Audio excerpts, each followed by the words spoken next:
Hi people, just a disclaimer that this video covers subject matter that some may find distressing. It covers mental health issues and suicide, so you may not want to listen further if you think you may be affected by this. It's a sad development, and I think it's worth a bit of commentary regarding how the Home Office handles cases and also about the situation facing Russian dissidents. This report's by Brooke Davies in the Metro, so I'll just read it out. 26-year-old Russian who protested against Putin's regime has been found dead in London after his asylum bid was rejected.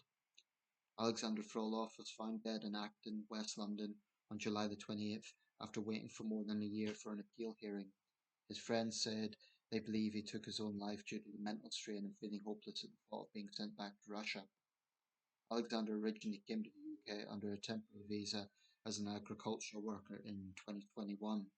But when Russia launched the invasion of Ukraine in February 2022, he could not return home because he refused to take part in killing people, friend Galina um, Shakarova said.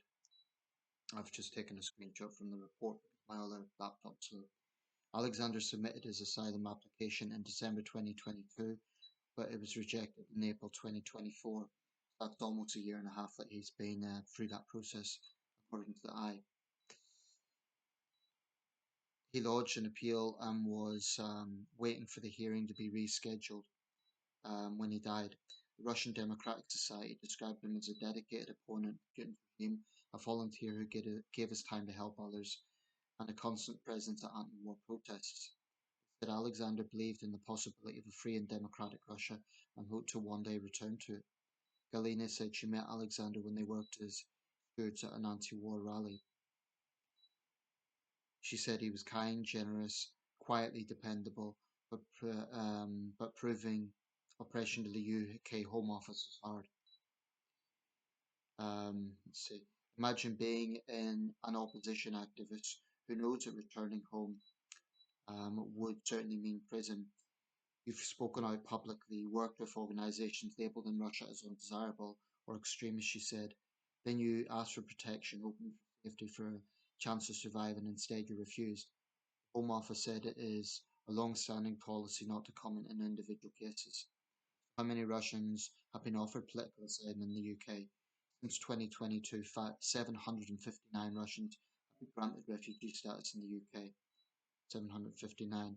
Another 465 have been refused, and 154 still awaiting decisions. Of these, 98 have been waiting longer than 6 months. Meanwhile, there are thought to be 1,500 political prisoners in Russia.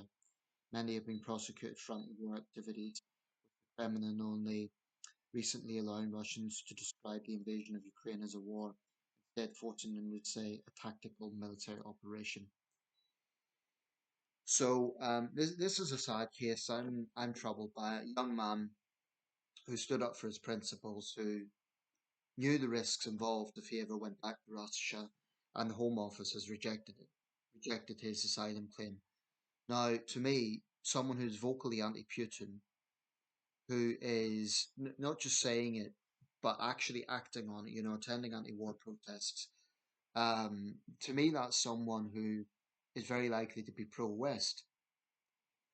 And I can't help but think, there may be more to this. I'll put that caveat. There may be more to this. Maybe the Home Office knows something, and there may be a valid reason why they rejected his claim. But I can't help feeling it's just typical Home Office bureaucracy. We look back to the Windrush scandal, and obviously this isn't directly related, but what we have here is a young man who stood up for his principles, and he just found the prospect of going back to that regime, to live under that regime, intolerable. And because he's an anti-war activist, he certainly would have been targeted. Um, Probably would have faced years in a Russian prison. So, I don't know the whole story. There may be a valid reason why the Home Office rejected his claim, but I think there does seem to be a lack of consistency.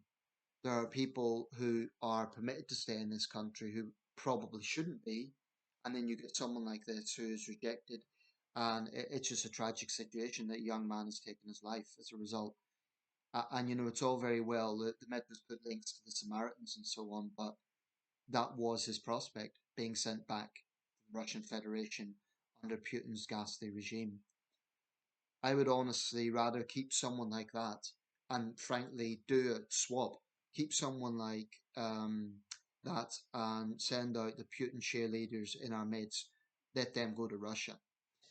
Um, I think sometimes the Home Office is guilty of just callous bureaucracy. I've also heard cases of Ukrainians being rejected for no obvious reason. There was a while back where a Ukrainian orchestra needed special permits, and the Home Office was just, um, getting into um, putting up bureaucratic barriers for that. And in the end, I don't think they got the visas. I think there's a lack of consistency, and it's like this monolithic coldness. Now, I understand it's a huge bureaucracy. They're assessing thousands of claims from thousands of people in different countries. But I can't comprehend how a young Russian dissident who clearly is anti Putin would be rejected. And we have Russian tycoons in this country. And yes, the likes of Roman Abramovich condemned the invasion, but was that really from a point of principle of just to protect the business interests?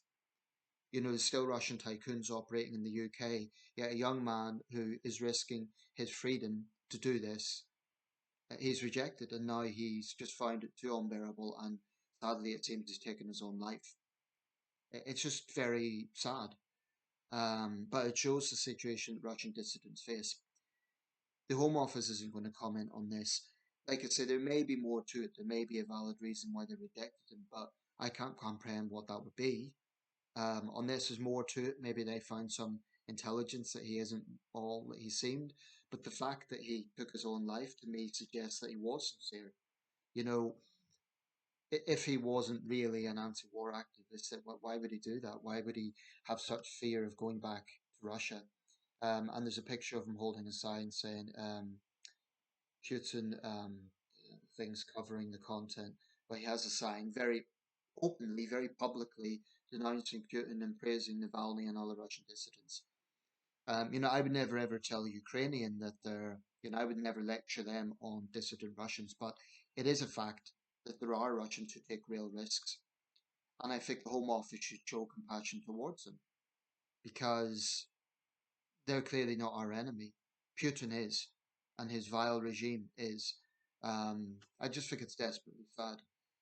And it will also be a deterrent for other Russian dissidents perhaps speaking out. I mean, it's just a very sad situation that a young man has been felt such pressure and such despair that he's taken this approach because he couldn't. His asylum claim was rejected. I don't know what the Home Office is thinking. I don't know why some bureaucrat would look at this and say, no, he's not um, got a legitimate claim when he very clearly does. I mean, they know Putin's regime is brutal, so how much evidence do they need? It's desperately sad, and it won't maybe won't be the only such case. The Samaritans number is all very well. If you're being sent back to Russia, the Samaritans can talk to you, but they can't do anything about it. And what sort of prospect is that? So I'm tempted to say shame on the Home Office. I don't know the whole story. There may be a legitimate reason, but I can't help thinking this is just bureaucratic callousness. Computer says no.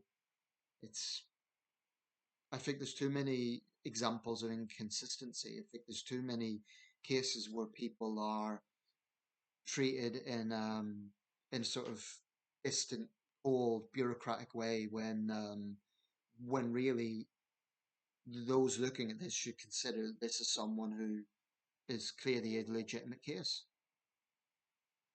So I just feel sad reading about that.